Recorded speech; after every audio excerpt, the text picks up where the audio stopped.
պատգամավոր Աննա Մկրտչյանի հետ։ Շատ կանխատեսելի էր,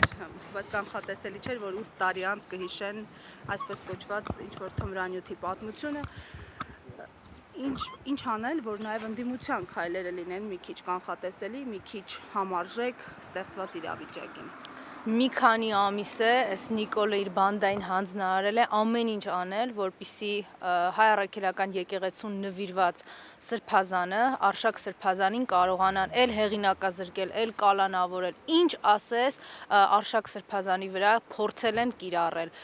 դիմել են էլ արհեստական բանականությանը, էլ իրենց ֆեյքային ֆաբրիկաներին, էլ Նիկոլա հպատակ, Նիկոլա ստրուկ աշխատող այդ ամբողջ իրավապահ համակարգին, այնքան որևէ բան անգամ կարել հնարավոր չի եղել, որ մտածել են 2018 թվականից գոնե ինչ ունեն Արշակ սրբազանի հետ կապված, ինչ կարող են հորինել Արշակ սրբազանի հետ կապված, մի քիչ հեռու գնան, որ այդ հորինվածքը գոնե տպավորություն չստեղծի, որ ընդհանրապես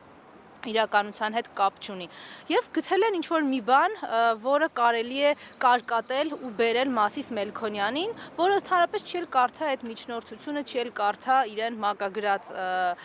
կալանքի հիմքերի առկայությունը կամ դրանց բացակայությունը, կտեսնի, որ Նիկոլի բանդայից է հրահանգը եկել եւ այդ բանդայի որպես նաեւ այդ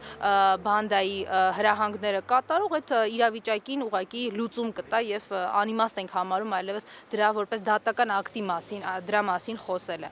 Նիկոլի մենք պիտի արդեն շատ վաղուց հասկացած լինենք, որ Նիկոլի դեմ այլևս չպիտի տեսնենք, թե ովքեր են, որովհետև ինքը ապացուցել է, ցանկացածի նկատմամբ կարող է քրեական գործ սարքել, իր համար չկան կարելիներ եւ անկարելիներ, քրեական օրենսգիրքը Հայաստանի Հանրապետությունում շատ վաղուց չի գործում, դրան փոխարինելու է եկել Նիկոլի SMS-ները, այդ օրը իր հավասարակշռված կամ ավելի ճիշտ անհավասարակշռված վիճակում տրված հրահանգները իր ցանկությունները։ Նիկոլը շատ ակնհայտորեն ցույց է տալիս, որ Արշակ սրբազանը այն եպիսկոպոսներից է, որը թույլ չի տալիս հայ առաքելական եկեղեցու քայքայումը, ենթակայությունը Թուրքին, բայց թուրքերն էլ իրենց ստրուկին հրամայել են շատ կոնկրետ գործողություններ իրականացնել հայ առաքելական եկեղեցու դեմ, ասել են, որ այդ եկեղեցին, այդ կառույցը որպես հայապահպան, ընդլայնված եւ մեծ հեղինակություն ունեցող հայկական միավոր պիտի գոյություն չունենա ու իրանք չեն հասկանում այս ձգձգումները ինչումն է եւ շտապեցնելով Նիկոլին փորձում են մինչեւ տարեվերջ նաեւ իրենց մոտ պտիչկա դնել են հանգամանքը, որ այլևս հայ առաքելական եկեղեցին թուրքական ենթակայության, ադրբեջանական ենթակայության տակ է։ Եկեք չմոռանանք, որ այս ամեն ինչը սկսվել է հերթական ադրբեջանական պահանջ որպես բավարարելու ակնկալիքով, ոնց որ սահմանադրությունը պիտի փոխվի,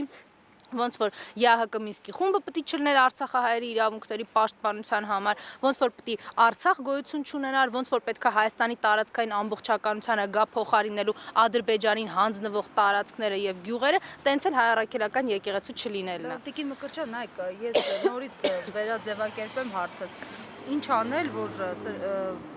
Փաշինյանը, այսպես սրբազան առ սրբազան վերջը չտա, այսպես մայրաթոռի, եթե պնդում եք, որ թիրախավորված է հենց եկեղեցին եւ ընդդիմությունը արդյոք անում է այդ քայլերը, թե պիտի նստեն, սպասեն, մինչև տեսնենք երբ ինչ կլինի։ Ես շատ անկեղծ եմ ասելու, ընդդիմությունը այդ քայլերը չի անում, որտեղ եթե ընդդիմությունը այդ քայլերը աներ, մենք կարողանայինք որևէ բան անել, վճռական լինեինք, հասկանայինք վերջի վերջով, որ քաղաքական process-ների մեջ չենք, դավաճանի ու թշնամու հետ ենք մենք ընդհանրապես այսօր առերեսվում, այս իրավիճակը չէր լինի։ Եթե մենք սկսենք ամեն քաղաքական բանտարկության ժամանակ ուղակի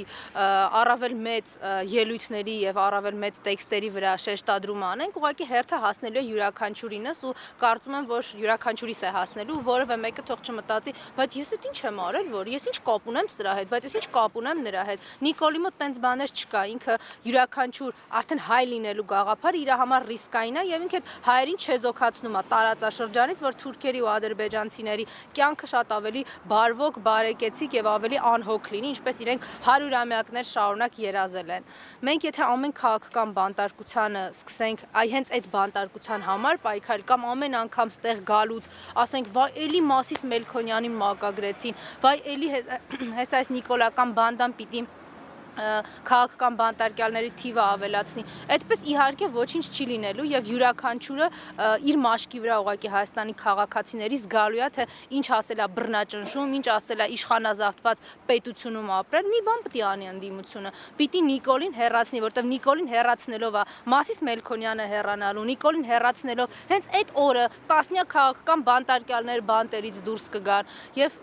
սրա լուծումը դա է մտածել, որ մենք ամեն օր հասցնելու ենք ավելացող քաղաքական բանտարկյալների հետևից կամ դատարաններ գնանք։ Հիմա եթե մենք այսօր իրար հետ փորձենք բոլոր քաղաքական հալածանքների ու բանտարկությունների հետևից այդ դատավարություններով անցնենք, այդ քրեակատարողական հիմնարկներով գնանք, չենք հասցնելու, հավատացեք, այս 24 ժամը չի բավարարելու։ Այսօր արդեն այդպիսի մասշտաբների է հասել այս քաղաքական հալածանքը ուղղակի։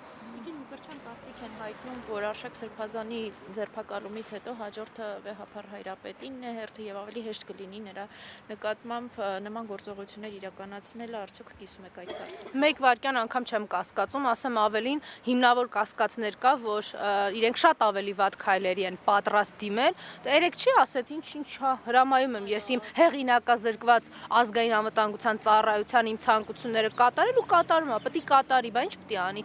Որ հայը կանգնում է Նիկոլի, այսինքն Թուրքիայի ու Ադրբեջանի ճանապարհին, իրենց ճանապարհի ընկալումը միայն մեկն է, Հայաստանի պետության չգոյությունը, այդտեղ սկսվում են բռնաճնշումները։ Որտեղ որ կործանվում է Հայաստանը, տեղ շահում է Նիկոլը, որտեղ որ բռնաճնշումներ են եւ իրավունքների տոտալ սահմանափակումներ են Հայաստանի քաղաքացիներին, այդտեղ շահում է Նիկոլը։ Այս բանաձևից ինքը չի շեղվում։ Ցավալիորեն ինքը չի շեղվում։ Մենք էլ վերջնականապես այս ընկալումը եւ մթնոլորտը չենք կարողանում պատկերացնել։ Քաղաքականության հետ գործ չունենք, իրավականության կամ դրա պակասի կամ դեֆիցիտի հետ գործ չունենք։ Ստեղ ուղղակի բեսպրեդել է, հանցավոր մի հատ բանդա է, որը օրինականացրել է իր զենք կրելու եւ այդ դատավորների կնիքներն ունենալու միջավայրը։ Եվ սրանում Հայաստանի քաղաքացիներին ոնց էին ասում, հանգիստ վերընկեք տեղներդ, առանց խոսալու, առանց տեսնելու եւ այո, հասկանում եք, բայց ծպտուններդ չլսենք։ Մկրտչյան եւ մի հարց էլ ամեն դեպքում դուք ասում եք Նիկոլին պետք է հեռացնել, գործընկերս երկու անգամ հանուն հարցը հնչեցրեց, բայց միևնույն է տեսանելի չէ թե ինչպես պետք է հեռացնել իշխանությանը, քանի որ մենք ականատես ենք եղել 2020 թվականից բազմաթիվ ցույցերի, անգամ իմպիչմենթի գործընթացը կարծես թե ինչ որ կերպ հնարավոր եղավ, հա, ընդդիմության բոլոր ստորագրությունները ձեռք բերել։ Ամեն դեպքում Փաշինյանը շատ ամուր է իր աթոռին կարճած ու այնպեսի տպավորություն է, որ 2026-ն էլ իրեն է, ասում է ջախջախելու եմ, այսինքն իրեն հեռացնելու այդ մեխանիզմը չկա ըստ էության։ Իրեն հեռացնելու մեխանիզմները կա, իսկ այն արտահայտությանը, որ ջախջախելու, այո, ինքը պլան ունի Հայաստանը ջախջախելու եւ Հայաստանը ջախջախում է։ Հասկանանք այդ հասցեատերը ջախջախման, ով է հայ ժողովուրդը, հայկական ինքնությունը, ինքը դա ջախջախում է։ Ինչ վերաբերվում է ինչու չի ստացվում, այդ մեխանիզմները չեն կարողանում մինչև վերջ եւ իրենց նպատակին հասնել եւ բերել մեզ համար ցանկալի եւ միակ ընդունելի հետևանքը շատ པարզ պատճառով, որովհետեւ մարդիկ կան, որ փնտրում են այլընտրանքային հնարավորություններ այս անտանելի մթնոլորտում գոյատևելու։ Ես որ ասում եի քաղաքականության հետ գործ չունենք, իրավականության հետ գործ չունենք, ես դա նկատի ունեի։ Իրան չի կարելի դիտարկել որպես քաղաքական հակառակորդ, որովհետև ինքը քաղաքական հակառակորդության մեջ չկա։ Իսկ անվստահության գործընթացի մասին շատ կարճ ասեմ, մենք այդ գործընթացը շարունակելու ենք, փորձելով յուրաքանչյուրիս հնարավորություն տալ ապրել առանց Նիկոլ Հայաստանում։ Պարոն Հարությունյան կմոտենա, հարգելի հետևողներ, կզրուցենք